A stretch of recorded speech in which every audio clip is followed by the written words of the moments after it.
Hi, this is an updated review to Quake VR for Google Cardboard. The developer's been really brilliant on this the last few days since my last review, and he's made a number of updates, so I wanted to do a quick new review just to show off the changes that he's made. First thing you'll notice when I come into the game on the main menu is I can look around and the game appears like it's on a giant screen. This is to make selecting from menus much easier, because what you'll find with some cardboard viewers is that you won't be able to see all the way across the menu right to left, so sometimes you need to be able to look left and right on menus for larger menu items. So this really helps with that. The other thing he's enabled is something called big screen mode. So if I enable that and then go into the game, I'll start a new game. This then lets you play the game itself on a big screen rather than in VR. This is useful if you want to play it on just a dual stick controller. In my case, I'm playing on a single stick controller, so it would be no good for me. But this is a useful addition. The other thing he's enabled is the mono or stereo mode. So stereo gives a different image for each eye. So if you look at the right and left side of the video at the moment, you'll see the gun looks like it's pointing in different directions, but when you look at it with both eyes, it looks 3D, and everything on the screen looks 3D. That does have some processor overhead though, so on some older phones you'll find that does actually make things run slower. So in this case, if I turn on the frames per second, looking around in this mode, it's running about 32 frames a second. If I switch it to non-stereo mode, so mono,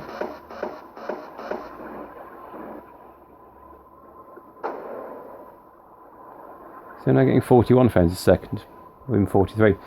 So it's a lot smoother just by making it mono mode instead of stereo. The only other mode that's on here is something called wiggle, which was selected. The author says this was requested by an individual user. I'm not quite sure why you'd ever want to use that, to be honest. What I'm going to do though is I'm going to play the game in stereo, and I'm also going to disable big screen mode, so that when I go back into the game, it's in full VR, so I can now look all around and I don't look as if I'm looking at a large screen in front of me. Now, I've left the frames per second on, so you can see the difference I'm going to get in a second when I switch to I'll switch to mono first. So if I go back into the menu, switch to mono, I've now gone from 30 frames a second to 40 frames a second, or over 40, so this does feel straight away a lot smoother. And now I've got two options. To make it run smoother, ideally you want it to run 50 to 60 frames a second really for a smooth experience. You can either do that by decreasing the eye buffer resolution on the menu item here, and if I decrease that once and let that kick in, okay, go back to the game. So looking around, the frames per second should go up. Yeah, so it's going up, 47, 48. So I've gained more frames per second there, making the game more playable, but it is more blurry. The other option I've got is I can go back into here and reduce it further. What I'm actually going to do is I'm going to go into the lighting,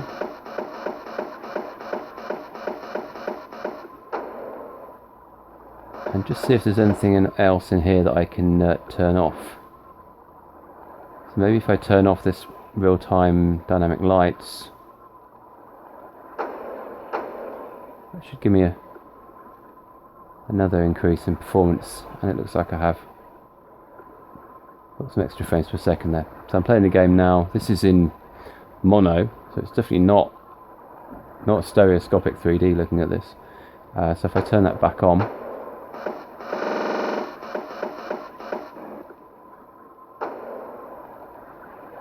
yeah, things are now proper 3D, which is great.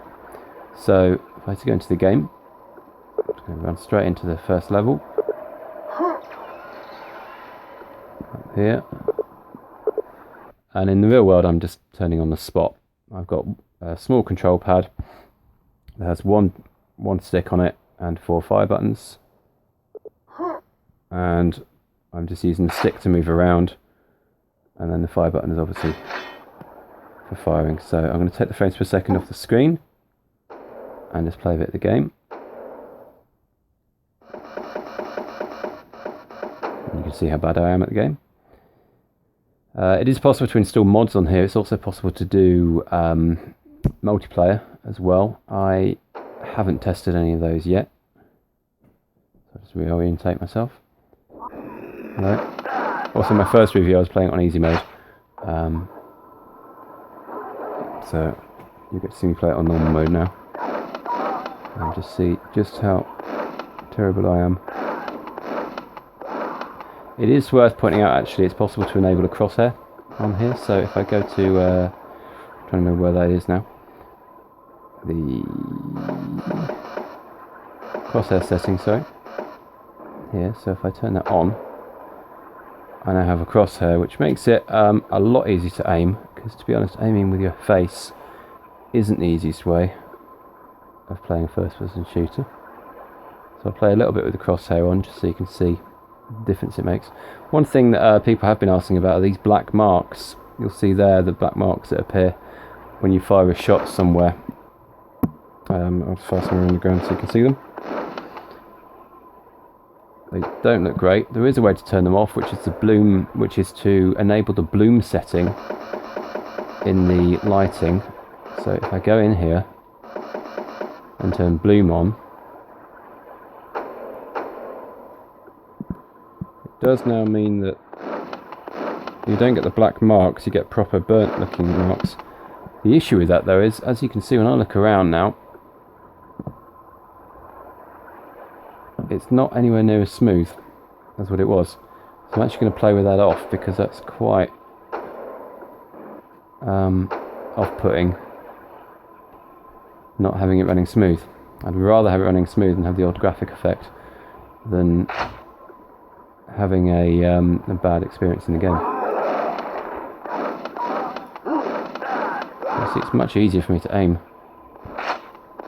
with the crosshair. The crosshair looks like it's floating about a foot in front of me.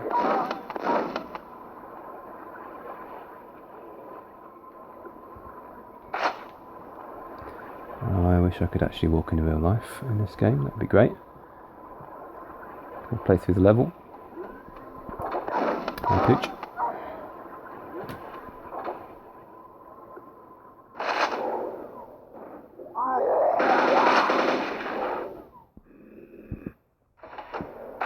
I'm playing this on a Galaxy S5.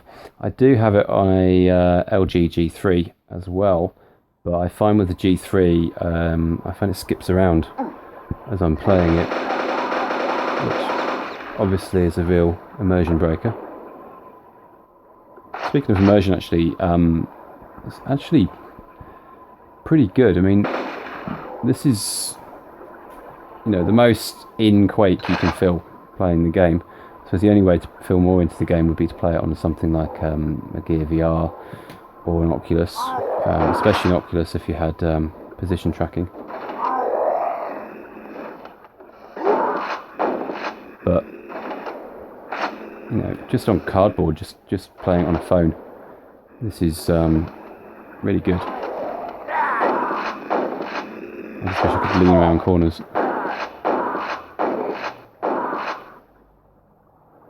That's all of them.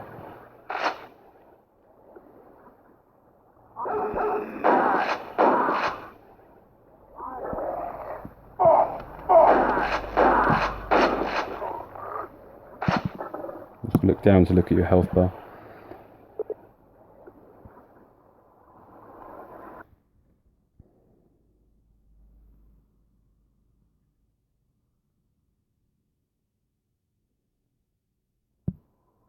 Trying to think if there's any other options on the menu I haven't thought of. I don't think so. There's other effects you can try. So you could try a combination of different things to make it run better. I'm going to try running.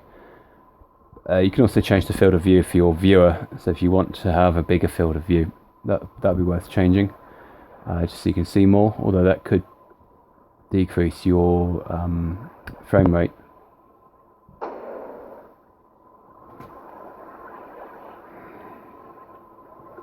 I think it's over here. Yeah.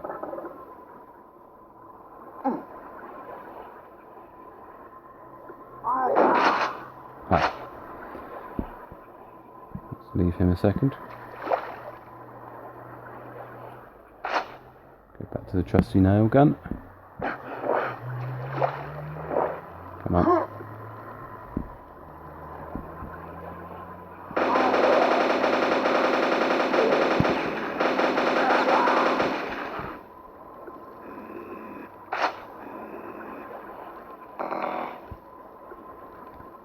Just going to try switching to mono as well, just to see if that makes it feel.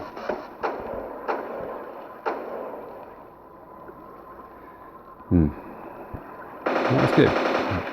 Everything feels a lot flatter. You'll see one thing that I've done actually since the last review is I've installed the HD textures pack. So if I walk up to a wall here, let's go.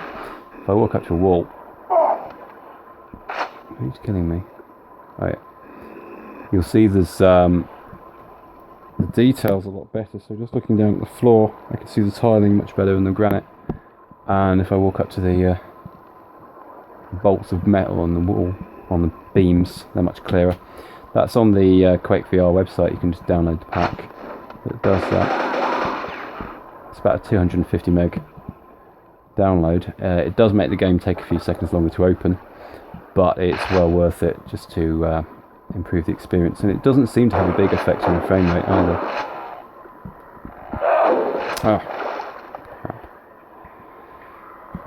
This is actually much harder with running now. Oh no, I've got lost. Oh no. Cool. How do I get out? Out there.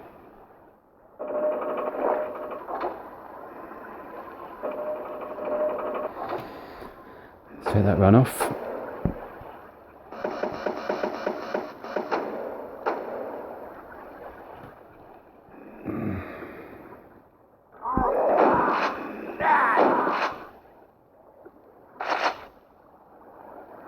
I'll put my stereo back on.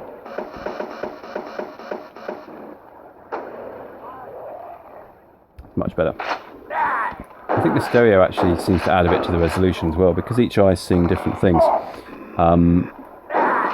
The eyes basically put it together just like they do in real life to bring out more detail in what you're looking at as a way of putting together the world. There's a good talk on YouTube about this. If you look up Oculus talks, especially those by Michael Abrash, it gets explained a lot. But basically having two views does help with detailing worlds. Okay. I'm getting lost because I'm going all over the place on the level. The key's over here, isn't it? Is it?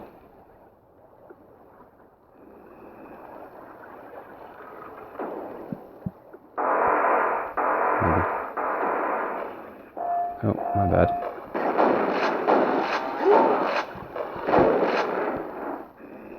Okay.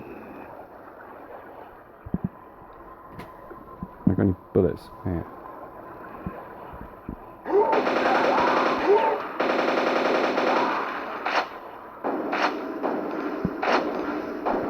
Let's see if I can do the level.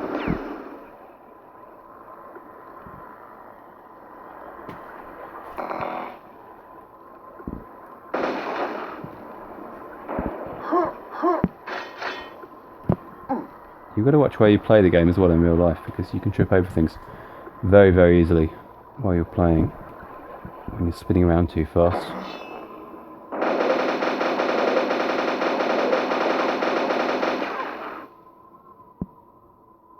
It's okay then.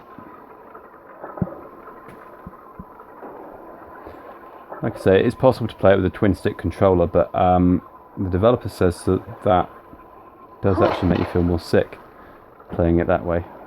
I think I can understand why though, because your brain's expecting your head to turn as you turn in the game. So if you're using a controller, then you're not really turning in real life. So if you do it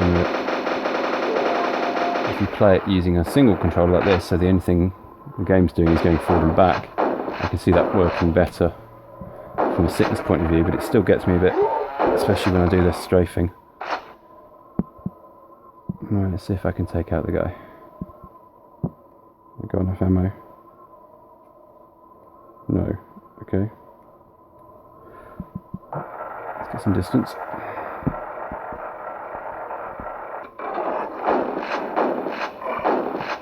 Run, run, run. Come on. Okay, great. And there were nails all along. I forgot about those.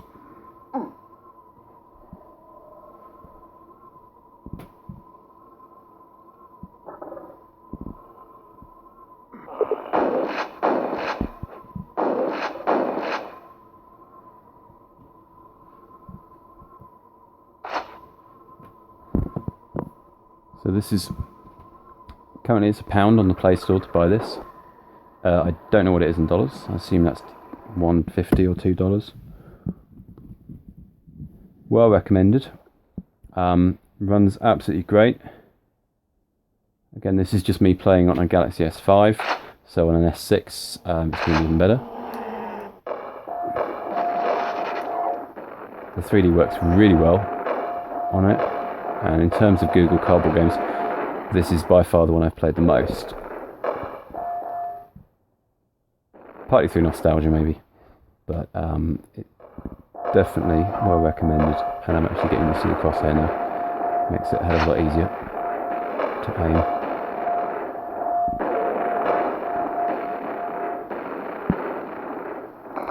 So yeah, I'll call that it for now. Highly recommended. Go and download it now, and if you can, have a go on multiplayer. It's something I've not tried yet, but it should work the same as it would on the PC. And there's also an option to play it in non-VR mode as well. If you switch to the main menu, there's an option at the top of the main menu for switching off VR mode. If you do that, it will switch to a full screen display, which you can play with a control pad, just like any other game. So obviously I'm wearing a headset now, so now I'm getting double vision, so I can switch VR mode back on.